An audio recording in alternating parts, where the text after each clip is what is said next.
Today we are in Broken Arrow at Brent and Suzanne Gabelle's home, and I have to say, when I was driving through this neighborhood, Brent, I knew which house we were stopping at because this is just an explosion of color. Well, thank you. You're welcome. You've got beautiful hydrangeas and so many beautiful flowers. Tell me a little bit about kind of your planting style.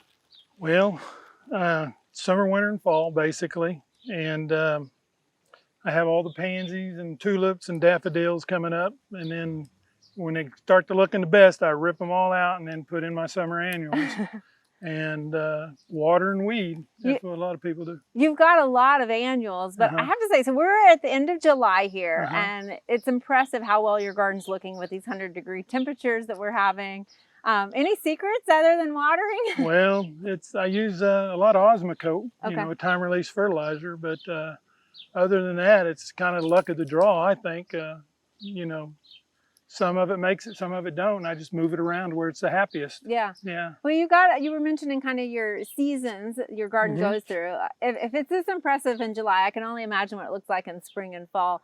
But tell me a little bit about some of those plants that you have that really will take off more in the spring and the summer, fall, and even in the wintertime, you've got some stuff tucked away. Yeah. Like I got the candy corn spirea, and it turns a really bright yellow.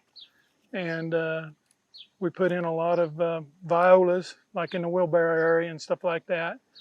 And then last year I grew a bunch of corn. And then used it for fall. You know, in different places. My wife's real good at that, Suzanne. And I noticed you've got even tomatoes tucked in. I do. Mums tucked in. I got a little small greenhouse, and I run out of room, so I just kind of stick it where the sun will shine, you know, and literally let it grow. And well, it looks like one of your kind of tricks is to really cover and fill in every little spot so you don't have as many weeds. Exactly, best you can. Yeah, there's, you know, Bermuda's really tough this time. It's so hot; it likes the heat, but it's real easy to pull out because it grows real long. Leggy, you know, so you have you kind of have a small footprint of a yard here, but you've even tucked in a little lean-to greenhouse on the side. I do. I got a little one back there. Yeah, that's where I start all my plants and stuff. A lot of the annuals I get in the spring, but a lot of the Vinkin stuff is volunteer that I move around.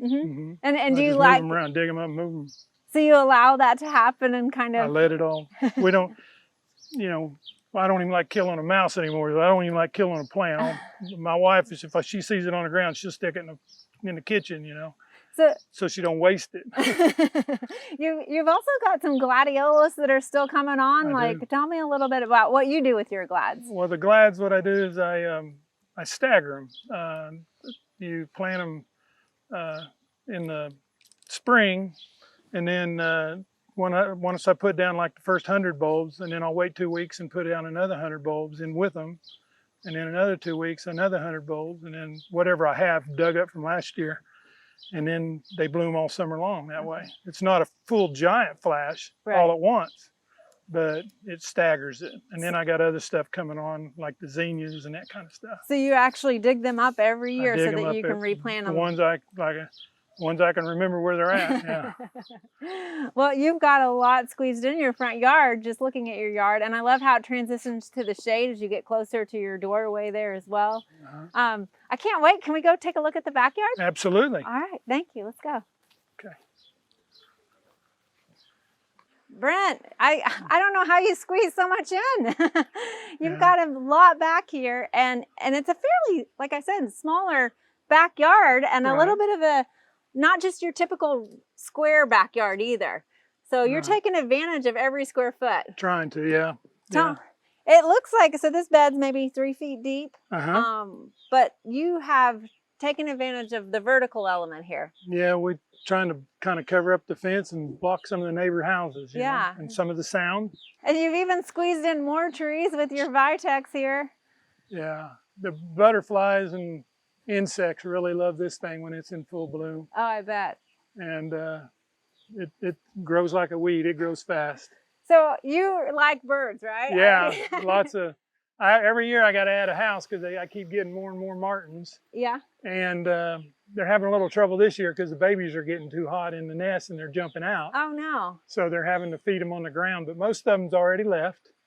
And I'll take all those down in the winter and Okay. put them up and then put them back up in February. And here they come again. They're flying around. And then I've got this little, Is this for your dogs? I was gonna ask about he that. thinks it's his. He digs it up, everyone. He's just a puppy. That's Mr. Bentley. Okay.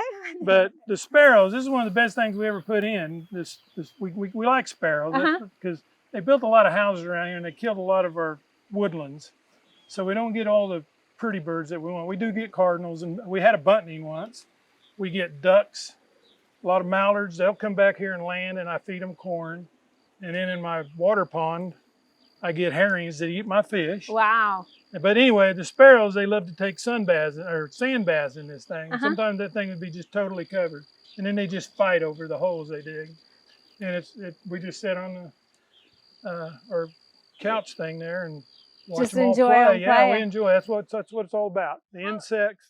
You've got, your bird bath here, but I think that's a feature sometimes people don't think about for birds is the Right. dust bath that they I like. try to tell people put in a dust pit or something, because it's mostly sparrows. I won't lie to you. Which I got an albino sparrow that comes in. Really? Yeah, I got a picture I'll show you, but they're unusual. You don't see very many albino No, I bet. sparrows. But they love that thing, especially the hotter the better. Well, you've got a lot of vertical elements that I'm sure the birds are liking. Even the honeysuckle vine you've got growing. How's that being supported there? Well, I got an old wagon wheel I found and put it up on some stakes and tied it to the house. And kind of overhang now, it's turning into a big kind of ball now. But When we talk about gardening and design, we always talk about having those little spaces to kind of discover. And you've definitely done this in a smaller yard here. So not only the water garden, but also, it's hot, right? So it's you hot. have a little respite here. yeah, we got a little umbrella. It's really cool, a lot cooler down here at night. The South Carolina jasmine will grow over this whole entire thing. And it'll be the prettiest yellow in the spring. We got to have all the different colors. Yeah. And it's a bird magnet. And I assume the sunflowers are for the birds? They are. I grow them, I kind of start them and plant them at different times. They're mainly for the finches. And they like the zinnias too, and the coneflower seeds, and we just enjoy them. So your wife mentioned Little Mexico. I thought I've seen everything. Where's that at? Yeah, she's got a little spot over in the corner back there. And she calls it her Little Mexico, and she really enjoys it back there. She sits there at night and watches the stars and all that kind of thing. She's got her plants back there, the hibiscus and the Mexican heather and Mexico. So another little space you've created. Yeah, that was all her idea, yeah. So tell me, obviously you clearly love gardening. What's your favorite aspect of all this? Well, I like to share it with people. We don't get a lot of people, but in the front yard, people walk on the sidewalks all the time, and if I'm out there working, they'll stop and it's a conversation piece, and I give them cut flowers, the ladies, and they all really enjoy it. And I've had them knock on the door and the kids wanted tulips, and gave them all tulips, and that's what we enjoy. Sharing And for the insects and for the birds.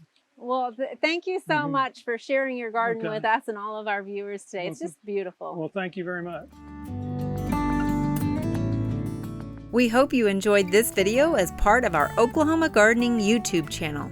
You can also find even more videos on the OK Gardening Classics YouTube channel. And join us on social media for great gardening tips, photos, and discussion.